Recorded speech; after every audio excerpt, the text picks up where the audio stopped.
रांची में पेशा कानून को लेकर एक महासम्मेलन का आयोजन किया गया है और इस महासम्मेलन में रांची समेत आसपास के क्षेत्रों के जो प्रतिनिधि हैं वो पहुंचे हुए हैं। हमारे साथ ग्लेक्सन डुंगडुंग हैं, आदिवासी क्षेत्र सुरक्षा परिषद के अध्यक्ष हैं। उनसे जानने का प्रयास करते हैं इस महासम्मेलन में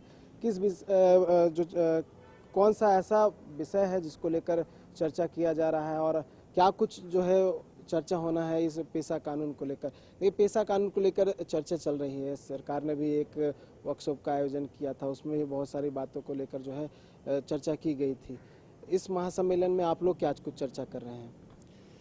देखिए, झारखंड सरकार विगत 3 वर्षों के अंदर पेशा कानून 1996 को लागू करने के नाम पर 3 ड्राफ्ट लाया पेशा नियमावली का। जब इन तीनों ड्राफ्ट को हम लोगों ने मिलाया तब उसका जो जिस्ट निकला, सारांश निकला, या आप कह सकते हैं कि सरकार की मानसा वहाँ से स्पष्ट हुई कि कुल मिलाकर हम आदिवासियों की पारंपरिक स्वशासन व्यवस्था पर झारखंड सरकार बाहरी पंचायत व्यवस्था जो मूलतः गांधी जी का आइडिया था वहाँ से निकल के आई है, उसी पंचायत व्यवस्था को झारखंड पंचायत राज अधिनियम 2001 के द्वारा थोपना चाहती है। जबकि यह झारखंड पंचायत राज अधिनियम 2001 झारखंड के अनुसूचित क्षेत्रों में विगत 24 वर्षों से असंवैधानिक तरीके से लागू किया गया है, क्योंकि इसके द्वारा संविधान के अनुच्छेद 243M, 244(1) और 254 का गंभीर उल्लंघन किया गया है। तो आप लोग क्या बदलाव चाहते हैं? हम लोग बदलाव यह चाहते हैं, जब पेशा कानून लागू किया गया तब उसी पेशा कानून की धारा 3 में स्पष्ट लिखा हुआ है कि धारा 4 में जो मूल प्रावधान दिए गए हैं उसका एक्सेप्शन और मॉडिफिकेशन के साथ लागू करना है। एक्सेप्शन एंड मॉडिफिकेशन क्या है? एक्सेप्शन का मतलब है हमारी पारंपरिक स्वशासन व्यवस्था। इसीलिए जो है आप देखिएगा, ब्रिटिश जमाने से लेकर संविधान बना और संविधान का 73वें संशोधन हुआ तब भी हमारे ऊपर पंचायत व्यवस्था नहीं थोपा गया था। बाद में कुछ जनप्रतिनिधि संसद में उन्होंने डिमांड किया कि आदिवासी इलाके में ही भी पंचायत चुनाव होना चाहिए, उसके बाद उसको थोपा गया। लेकिन हम लोगों की मूल भावना यह है और पेशा कानून की भी मूल भावना है, आदिवासियों के पारंपरिक स्वशासन व्यवस्था को जो है वो शासन का अधिकार देना और शक्ति प्रदान करना। आप सुने होंगे अबुआ हतुरे अबुआ राइज, जब झारखंड आंदोलन हुआ तब भी अबुआ दिसुम अबुआ राइज। इसी से स्पष्ट हो जाता है आदिवासी क्या चाहते हैं, तो उसी को लागू करना था। लेकिन पेशा कानून में एक्सेप्शन और मॉडिफिकेशन करने के बजाय वो पूरे देश के लिए बनाया गया, जहां चुनाव भी डाला गया, उसको हमारे ऊपर थोपा जा रहा है। इसीलिए हम लोग इसको विरोध कर रहे हैं। हमारा कहना है मॉडिफिकेशन क्या है?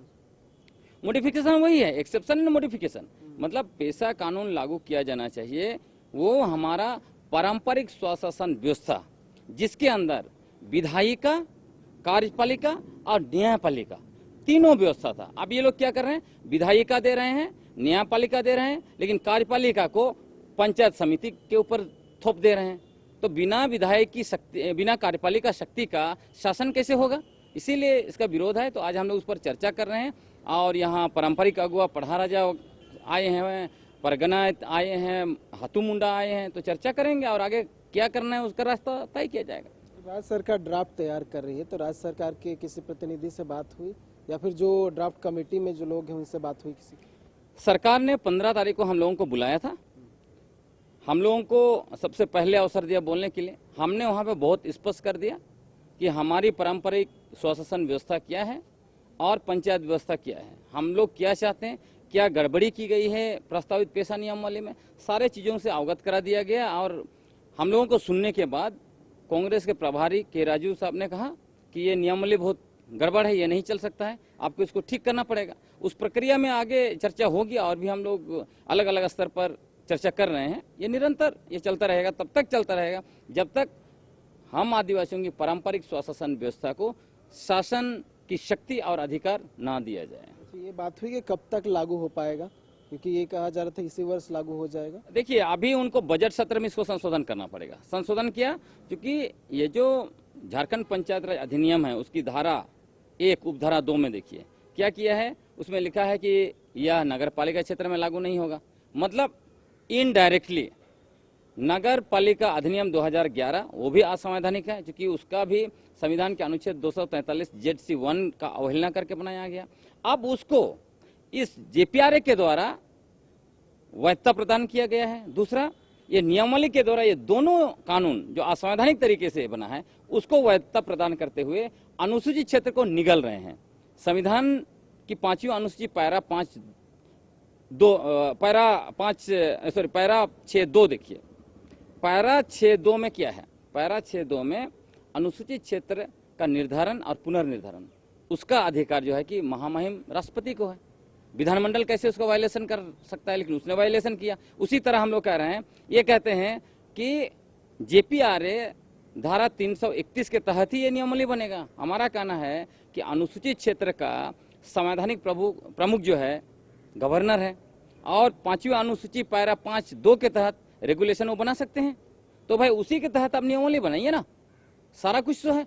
तब भी वो करना नहीं चाहते हैं और किसी तरह इधर न उधर करके JPRA को ही हमारे ऊपर थोपना चाहते हैं। इसी का विरोध हो रहा है। अच्छा, जो अन्य जो राज्य हैं जहाँ पे 5वीं अनुसूची के तहत पेशा कानून लागू हो चुका है, तो यही चीजें वहाँ भी है कि उसमें कुछ बदलाव किया गया है? वही तो हम लोग देख के दंग रह गए जब लोग यह आर्गुमेंट कर रहे थे कि देश के 10 अनुसूचित राज्यों में से 8 में लागू है। जब हम लोगों ने उन 8 राज्यों की तरफ देखा तब क्या दिखाई पड़ता है? तब यह दिखाई पड़ता है उन राज्यों में भी पेशा कानून के मूल प्रावधान डाले ही नहीं गए हैं। जैसे भूमि अधिग्रहण में ग्राम सभा का अधिकार, शराब खरीद बिक्री से पहले ग्राम सभा की अनुमति, जमीन आदिवासी जमीन खरीद बिक्री और जमीन वापसी, है ना, लघु खनिज पर अधिकार। ऐसे NGO जो बिना परमिशन का काम नहीं कर सकते हैं अनुसूचित क्षेत्रों में। तो ऐसे बड़े बड़े प्रावधान हैं, उसको JPRA में नहीं डाला गया झारखंड में। उसी तरह बाकी राज्यों में भी हुआ। इसीलिए आप पड़ोसी राज्य देखिए छत्तीसगढ़, वहाँ पेशा कानून लागू है, उसके बावजूद हसदेव जंगल कैसे लुट गया। तो अभी जो है कि दूसरे राज्यों के लोग हम लोगों को फोन करके बता रहे हैं, मैसेज कर रहे हैं, कह रहे हैं कि हम लोगों को ठगा गया है पेशा कानून लागू करने के नाम पर, आप लोग मत ठगाइए। आप लोग आंदोलन खड़ा किए हैं, अंतिम दम तक लड़ी, और हम लोग इसीलिए लड़ रहे हैं। मतलब उन राज्यों में जैसा था वैसे यथास्थिति में कुछ बदलाव नहीं? बिल्कुल बिल्कुल, जो था बस नाम के लिए पेशा कानून लागू कर दिया गया है। मूलतः पंचायत व्यवस्था को ही आदिवासियों के पारंपरिक स्वशासन व्यवस्था पर थोप दिया गया है। तो आप लोग चाह रहे हैं कि लागू हो लेकिन ठोस तरीके से हो, जिसका प्रभाव जो है देखने को मिले। बिल्कुल, जब मूल मकसद, मूल भावना क्या है, पारंपरिक स्वशासन व्यवस्था को शासन की शक्ति और अधिकार देना पेशा कानून की मूल भावना है। तो मूल भावना के अनुरूप नियमावली बनना चाहिए ना। ये तो आप शासन व्यवस्था नहीं दे रहे हैं, आप मुखिया व्यवस्था हमारे ऊपर थोप रहे हैं, पंचायत व्यवस्था हमारे ऊपर थोप रहे हैं, इसीलिए विरोध है। चलिए, तो देखिए, पेशा कानून को लेकर महासम्मेलन का आयोजन किया गया है और इस महासम्मेलन में पेशा कानून को लेकर आ रही जितनी भी कठिनाई है उसको लेकर चर्चा की जा रही है। क्या कुछ बदलाव हो सकते हैं उसको लेकर चर्चा की जा रही है, और सरकार तक अपनी बातें कैसे पहुंचानी है, कैसे संशोधन करना है, इसको लेकर भी चर्चा की जा रही है, ताकि पेशा कानून लागू होने से पहले ये बदलाव हो सके, ताकि जब लागू हो तो जो ग्राम सभा है, जो स्वशासन व्यवस्था लागू हो, उसमें जो ग्रामीण क्षेत्र के लोग हो उनको लाभ मिले। न्यूज़ बाइस्कोप के लिए कैमरापर्सन अभिषेक के साथ नीरज कुमार, रांची।